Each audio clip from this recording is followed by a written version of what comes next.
Assalamu alaikum wa rahmatullahi wa barakatuh.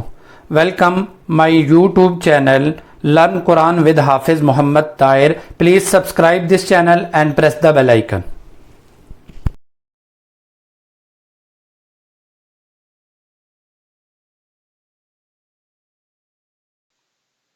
آج کی class میں ہم حاضر ہوئے ہیں۔ اس سے پہلے جو سبق ہم نے پڑھا تھا تجوید کے قواعد جو ہم نے شروع کیے تھے، تو سب سے پہلے ہم نے آپ کو کہا تھا تجوید کیا ہے اور اس کی ضرورت کیا ہے۔ پھر اس کے بعد یہ بات ذکر ہوئی تھی کہ کون سی غلطی کا کیا حکم ہے اور کون سی غلطی کو لحن جلی کہتے ہیں اور کون سی غلطی کو لحن خفی کہتے ہیں۔ اب اور دونوں کا حکم کیا تھا، تو ویڈیو میں اور کلاس کو شروع کرنے سے پہلے آپ سے ریکویسٹ ہے کہ اس چینل کو سبسکرائب کر کے بیل آئیکن کو دبائیں، اور یہ قرآن مجید کے پڑھنے کے لیے بہت ہی بنیادی اصول ہیں جن کے بارے میں ہم سب کو معلوم ہونا چاہیے۔ تو شروع کرتے ہیں اس رب کے باربرکت نام سے۔ اعوذ باللہ من الشیطان الرجیم، بسم اللہ الرحمن الرحیم، رب یسر ولا تعسر وتمم بالخیر، رب زدنی علما۔ تو آج کی کلاس جو شروع کریں گے وہ سب سے پہلے آداب تلاوت، کیونکہ ہر چیز کے کچھ آداب ہوتے ہیں۔ کسی سے اگر آپ بات کر رہے ہیں اس کا بھی ادب ہے، اور کسی کے سامنے آپ پیش ہوتے ہیں اس کا بھی ادب ہے، کہاں پہ کھانے بیٹھے ہیں آپ کا اس کا بھی ادب ہے، کہ آپ نے کیسے بیٹھنا ہے، کہیں پہ آپ چل کے جا رہے ہیں رستے میں چلنے کے بھی آداب ہیں۔ تو اللہ رب العزت نے جو ہمیں شریعت محمدی عطا کی ہے، اور وہ اتنی خوبصورت شریعت ہے کہ اس میں ہر چیز کے ادب ہے، تو اس کے لیے کہ تلاوت کے بھی کچھ آداب ہیں۔ تو اب سب سے پہلے ہے ہماری کلاس کا آج کا عنوان آداب تلاوت۔ اب قرآن شریف شروع کرنے سے پہلے تعوذ یعنی اعوذ باللہ من الشیطان الرجیم پڑھنا یہ ضروری ہے، اور اس کے بعد ہے بسم اللہ الرحمن الرحیم یعنی تسمیہ۔ اس میں یہ تفصیل ہے کہ اگر سورت کے شروع میں ہو، اگر آپ نے نئی سورت شروع کر رہے ہیں ابتدا سے، تو پہلے اعوذ باللہ تو ہر سورت میں نے کہہ دیا پڑھنا ضروری ہے۔ اب جب اعوذ باللہ من الشیطان الرجیم کے بعد آپ کوئی سورت ابتدا سے شروع کر رہے ہیں تو پھر بھی بسم اللہ پڑھنا ضروری ہے۔ اور اسی طرح اگر پڑھتے پڑھتے آپ نے ایک سورت پڑھی، مثال کے طور پہ آپ نے سورت فلق پڑھی تھی، اب اس کے بعد آپ نے سورت الناس پڑھنی ہے، تو سورت فلق اور سورت الناس کے درمیان میں بیچ میں بھی سورت الناس کی شروع کرنے سے پہلے بیچ میں بھی بسم اللہ پڑھنی ہے، اس وقت بھی بسم اللہ ضروری ہے۔ مگر اس صورت میں کہ اب آپ نے مثال کے طور پہ جیسے سورت الانفال ہے، سورت الانفال کے بعد سورت التوبہ یا سورت البراءت جسے کہتے ہیں وہ سورت آ گئی، اب پڑھتے پڑھتے جب درمیان میں آ گئی ہے تو پھر آپ نے بسم اللہ نہیں پڑھنی۔ اور اگر پہلی سورت یعنی آپ ابتدا ہی کر رہے ہیں، ابھی آپ نے تعوذ پڑھا اور سورت التوبہ سے ہی آپ یا سورت البراءت سے ہی آپ تلاوت کی ابتدا کر رہے ہیں، تو اس سورت کے اندر اس میں علماء کے دو اقوال ہیں۔ بعض کہتے ہیں کہ کیونکہ وہاں پہ بسم اللہ لکھی نہیں ہوئی تو وہاں پہ شروع میں بھی بسم اللہ نہ پڑھے، اور بعض کہتے ہیں نہیں اب ابتدائی وہاں سے کر رہے ہیں تو پھر بسم اللہ شروع میں پڑھ لینا بہتر ہے، لیکن ضروری نہیں۔ اور دوسرا میں نے قاعدہ آپ کو بتا چکا ہوں کہ تعوذ ہر حالت میں، اس حالت میں بھی اور ہر حالت میں تعوذ قرآن کریم سے پہلے قرآن کے آداب میں سے ہے کہ اس کے شروع میں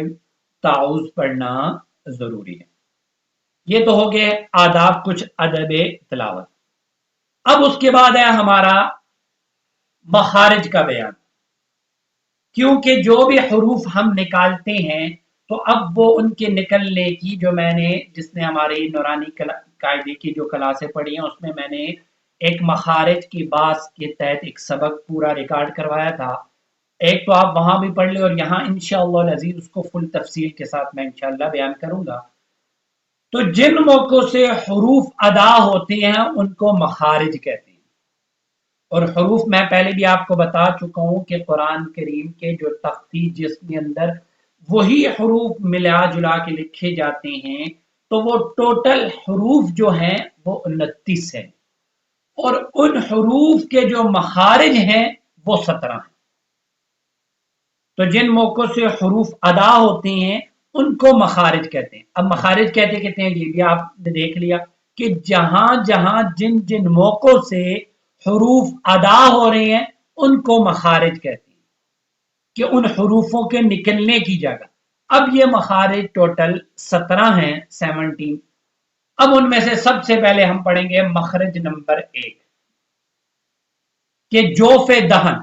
جوف دہن کہتے ہیں کہ منہ کے اندر کا خلا۔ انشاءاللہ یہ آپ کو پڑھ کے اس کے بعد میں آپ کو ایک تصویر بھی آپ کے ساتھ شیئر کروں گا کہ اس کے ذریعے بھی آپ کو بتا دوں گا کہ جوف دہن کیا ہے۔ جوف دہن یعنی منہ کے اندر کا خلا، اس سے جو حروف نکلتے ہیں وہ 3 ہیں۔ اب سب کی تفصیل ہے، آپ دیکھ لیں۔ واو جب ساکن ہو اور اس سے پہلے حرف پر پیش ہو، جیسے المغضوب، اب یہاں پہ دیکھ لیں واو کے اوپر سکون اور جزم ہے۔ اب اس سے پہلے والے تو گویا کہ واو ساکن ہے، اب اس سے پہلے والا حرف ضاد ہے، اب ضاد کے اوپر پیش ہے۔ تو اب کیا ہے، واو جب ساکن ہو اور اس سے پہلے حرف پر پیش ہو، جیسے المغضوب، ایک ہو گیا۔ دوسرا ہے یا، جب ساکن ہو اور اس سے پہلے حرف پر زیر ہو، جیسے نستعین، اب یہاں پہ دیکھ لیں یا کے اوپر جزم آ گئی، اور جزم آتے وقت جس حرف پہ جزم آتی ہے اس حرف کو ساکن کہتے ہیں۔ تو اب ساکن ہے یا، اب یا سے پہلے والے حرف پہ زیر ہے، تو اب یہ کیا ہے کہ بتا دیا کہ اس کو یا مدہ کہتے ہیں۔ اب اسی طرح الف جب ساکن بے جٹکے ہو، یہ بے جٹکا اس لیے کہا کہ جس پر اب دیکھنے آگے آ جائے گا، بے جٹکے ہو اور اس سے پہلے زبر ہو، جیسے صراط، جیسے صراط، اب را ہے، را کے اوپر زبر ہے اور الف آ گیا، الف ساکن ہے، اب الف کے اوپر جزم بھی نہیں ہوگی، اگر جزم ہوگی تو وہ حمزہ ہو جائے گا، دیکھ لیں۔ اور ساکن اور بے جٹکے اس کے لیے کہا کہ اگر اس کے اوپر الف کے اوپر زبر زیر پیش، اور اسی طرح ساکن جٹکے والا یعنی جس کے اوپر کیا آتا ہے جزم آ جاتی ہے، جیسے دیکھ لیں باسو، تو اب جٹکے والا اس کو حمزہ ہو جاتا ہے، وہ الف نہیں رہتا۔ تو الحمد کی شروع میں جو الف ہے اور اسی طرح باسن کے بیچ میں جو الف ہے یہ واقعی میں الف نہیں بلکہ حمزہ ہے۔ اور اسی طرح تمام کتاب جو انشاءاللہ ہم اسباق پڑھتے رہیں گے تو ایسے دونوں الفوں کو حمزہ کہا جائے گا، یہ یاد رکھا جائے، وہاں ان کو الف سے تعبیر نہیں کیا جائے گا، حتیٰ کہ عام طور پر عموماً لوگ اس کو بھی الف کہتے ہیں جس کے اوپر حرکت ہو اور کیا ہو جزم ہو، حتیٰ کہ وہ الف نہیں ہوتا بلکہ حمزہ ہوتا ہے۔ تو یہ پہلا مخرج ہو گیا جوف دہن، یعنی منہ کے اندر کا خلا، اس سے جو حروف نکلتے ہیں وہ کون کون سے ہیں؟ واو ساکن جب اس سے پہلے حرف پر پیش ہو، جیسے المغضوب، اور یا جب کہ ساکن ہو اور اس سے پہلے حرف پر زیر ہو، جیسے نستعین، اور الف جب ساکن ہو بے جٹکے ہو اور اس سے پہلے زبر ہو، جیسے صراط، اور ساکن اور بے جٹکے میں نے پہلے بھی کہا، اس کے لیے کہا کہ زبر زیر پیش والا اور اسی طرح ساکن جٹکے والا حمزہ ہوتا ہے۔ اب مثال دیکھ لیں، جیسے الحمد کی شروع میں جو الف ہے اور باسن کے بیچ میں جو الف ہے یہ واقعی میں الف نہیں حمزہ ہے، اور اس کے لیے ان دونوں طرح کی الفوں کو جس کے اوپر کوئی حرکت ہو زبر زیر پیش میں سے یا اس کے اوپر جزم آ گئی تو ان کو حمزہ کہا جائے گا۔ اب جو الف ساکن اور جس سے پہلے زبر ہو، اور وہ واو ساکن جس سے پہلے پیش ہو، اور وہ یا ساکن جس سے پہلے زیر ہو، ان کو حروف مدہ کہتے ہیں، اور دوسرا نام ان کا حروف حوائیہ ہے۔ اب پہلا نام مدہ اس کے لیے کہ ان حروفوں پر کبھی مد ہوتا ہے، اور حروف حوائیہ اس کے لیے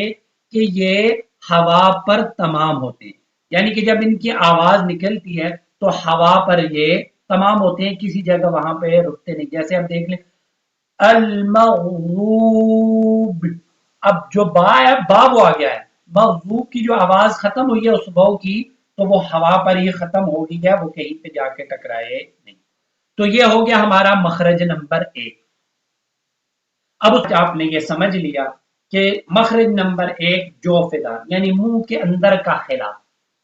زبان اور درمیان میں جو آپ کا تالو ہے اس کے درمیان میں جو جگہ ہے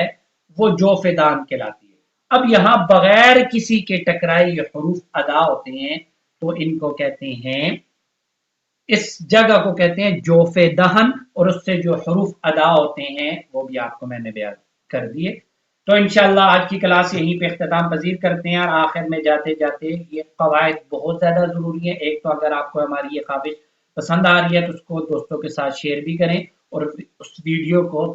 جتنا ہو سکے شیئر کریں تاکہ جو نہیں پڑھے ہوئے ان تک بھی یہ بات پہنچے اور ان کو سیکھنے کا یہ آسان موقع میسر آ رہا ہے تو اس سے فائدہ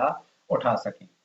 تو ویڈیو کو ختم کرنے سے پہلے اللہ رب العزت سے یہ دعا ہے کہ اللہ رب العزت ہماری اس کاوش کو قبول اور منظور فرمائے، اور ہم سے جو کمیاں کوتاہیاں ہو رہی ہیں اللہ تعالیٰ اس کو بھی معاف فرمائے. والسلام علیکم ورحمۃ اللہ وبرکاتہ.